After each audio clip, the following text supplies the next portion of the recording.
Vote now. Are you going to pack the Make court? sure you, in fact, let people know He doesn't want you're a to answer the senator. question. I'm not going to answer the question Why because wouldn't you answer that because question? the question you want to put a is lot of the new question Supreme Court is justice, the radical question, left. Will you Who shut is your, up, man? Listen, who is? All right, that was one of the most memorable moments from the first 2020 presidential debate. And we're learning more about President Biden's plans for debate prep now, less than a week out from next week's main event. Two sources tell CNN that Biden lawyer and former Obama White House counsel Bob Bauer will likely stand in for Donald Trump in mock debates like he did in 2020. And Bob Bauer is here with me right now. He's also the author of a new book, The Unraveling: Reflections on Politics Without Ethics and Democracy in Crisis. Mr. Bauer, thanks for joining me. I really appreciate it. And here's the book right here. Pleasure to be with you. So before we get into the book, can you confirm you're playing Trump this time around? I can't discuss anything related to the debate. Oh boy, highly secretive. Pardon me? It's a. You know how lawyers are. They're not always very informative. No, that's very true. Well, I had to try. So let's talk about a little bit about your book, because in the 2020, you talk about the 2020 debate prep in your book, and this is what you say. You say, I, as Donald Trump, played my part, lying and blustering and bullying my way through the mock sessions. To prepare, I watched hours of tapes of the 45th president as a businessman, 2016 candidate, and then in office. We set aside special sessions during which I was expected to be at my Trump worst, as personally insulting and unhinged as Trump can be. So take us inside that debate prep process. This is what you have to do in debate prep. And I played other candidates before in other debate preps in that election cycle and before.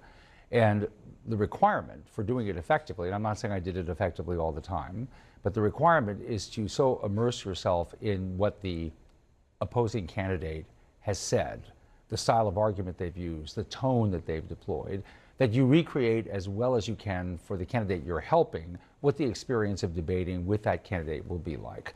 And so that's what I did. I threw myself into the history of Trump commentary in debates, interviews, speeches, and I did the same thing when I played other candidates. I write in the book, I believe I wrote in the book, that I also played Al Gore in the debates with Bill Bradley, or mock debates with Bill Bradley in the Democratic primary contest in 2000.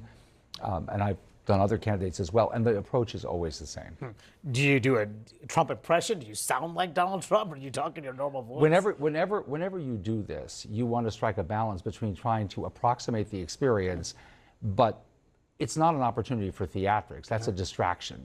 So you want to find some balance between recreating the experience and not attempting to, if you will, audition for Saturday Night Live. So you can't do a Trump impression right now. No, I'm afraid so. I don't think I'll ever be doing it outside of debate prep. So what did you see then as, and perhaps now, is what his weakness is? What is Donald Trump's weakness as a debater?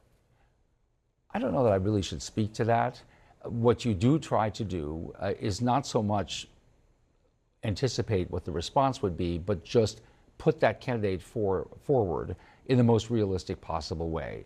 And then it's really up to the other side, if you will, the candidate you're trying to help, to probe the weaknesses, to detect them, and to find ways to respond to them. Interesting. And then what about his strength? What is Trump's strength as a Well, debater? same thing again. That's something that will either be appropriately on display in the way that debating style is recreated, or if it's a failed debate prep, it won't be on display. But you're trying to give a balanced, you're trying to do it exactly the way, or as close as possible to the way, the candidate you're trying to help will experience it. And whether that will include, if there are strengths, it will include those strengths. If there are weaknesses, it should include those weaknesses. You mentioned you did write about other people. You played Bernie Sanders, Al Gore. How different is it playing Trump than those? You can imagine that going from Bernie Sanders to Al Gore is a journey. It's sort of an intellectual and psychological odyssey. And the preparation is the same. It's just the candidate whose experience you're trying to bring into the debate prep is so totally different. Whether or not you're involved in this debate, which you won't confirm, but how different do you think this debate prep will be compared to 2020? Or will it be pretty similar? In my experience, the format again, there are always tweaks and modifications. It depends on what individual candidates would like to do, how often they want to do a full dress mock, how often they want to break down segments and do them separately. That varies from candidate to candidate. It may vary from debate to debate. And so it's really going to depend on what the candidate and his closest communications and political advisors think will be most helpful. What do you think Biden's weakness is in debate? I can't speak to that. Okay, I'll try it again. All right, so a major focus of the book is talking about what you call bad politics. And I want to read to our viewers an excerpt of this. It says, political actors know the difference between good and bad politics, but many can get caught up in the game, driven by their own ambitions or demons, and they suppress whatever flickers or conscience they may experience. Bad politics is rationalized easily enough. Blood sport, or the other side started it first, or the goal is winning, and so very sorry about that, but we did what we had to do. So who do you think is pushing America towards what you say is bad politics? We have clearly seen a deterioration in the quality of our public life. Now, it's a complicated story. I can only give my perspective, and so I speak from my own experiences in the book. I'm giving my own perspective as a lawyer who's been involved in politics, and I cover that whole lifespan. I don't want to go into how old I am, but I've seen a good number of years of politics and election cycles and the like. And as you know, there are different explanations for where we are. Polarization, the depth of our polarization, the depth of disaffection with our institutions. But it is clear that it is taking place. And the one point I'm trying to convey, again, through my own experiences, through the stories that I can appropriately tell, consistent with attorney-client privilege and client confidence and whatever, the one point I'm trying to make is that at the end of the day, if we care about norms, we care about democratic norms that are so important to sustaining our democratic way of life, the people who have responsibility in government and politics have choices to make every day. Those who write speeches, those who write campaign ads, those who give legal advice, and on and on. Those in government who have decisions to make about how to advance a public policy debate, they have decisions to make every single day that bear on the health of these institutions. And if all that matters is winning, by the way, a particular debate or a particular election, and they're prepared to sweep aside all of those other considerations having to do with the health and robustness of our democratic norms and institutions, we're going to be in a sorry state, because the people who have it in their hands to really make a difference day by day will have failed us.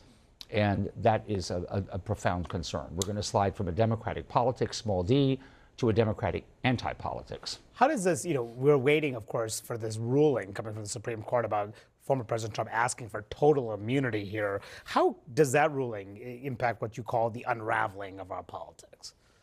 Does it have any impact on that? The ruling could be complex, and there's so many different ways it could come out, so many different potential divisions on the court that we could see. I will say this. Before I wrote this book, I co-authored a book with my colleague Jack Goldsmith, who's a professor at law at Harvard, on reform of the presidency. The need to have that institution, and by the way, that relates very much to the health of our democratic institutions, to reform that presidency from a variety of perspectives, but including dealing with the question of keeping the president within legal bounds. And as you know, the question of presidential immunity has been hanging out there for some time. The Office of Legal Counsel in the Department of Justice has twice ruled that the president has complete immunity from prosecution as a matter of executive branch law, complete immunity from prosecution while in office. But we've never had a ruling that is going to be as, I think, potentially as comprehensive and as significant about where the president stands in relation to the rule of law as the one that's coming up. So, do you want the Supreme Court to uphold the Circuit Court decision on this? I'm not going to speak to my personal views, because I don't want to be confused with the views of people that I represent at the moment. But I do hope that it is a decision that can bolster public respect for law and for what the Supreme Court, the job the Supreme Court will do here, and protect the president. I do want to ask you one quick thing about the Robert Hur investigation. You were involved in the president's defense, and in that report, Hur said Biden would appear to a jury as a sympathetic, well-meaning elderly man with a poor memory. And of course, that has been cited time and time again by Republicans. Was it appropriate for the special counsel to include that? No, it certainly was not. I don't think it was consistent with DOJ guidelines. The case legally ended up where it had to end up. He was absolutely correct. There was no violation of law here. However, the decision in this report to give his opinions and impressions, which, by the way, were belied by the transcript once it was released. His personal opinion didn't even stack up from the impression that people got from reading the transcript. I don't know why he did that, and I was critical of it at the time, and I think rightly so. Okay, Bob Bauer, thank you so much for coming in and sharing your views. Really appreciate it. Thank you very much.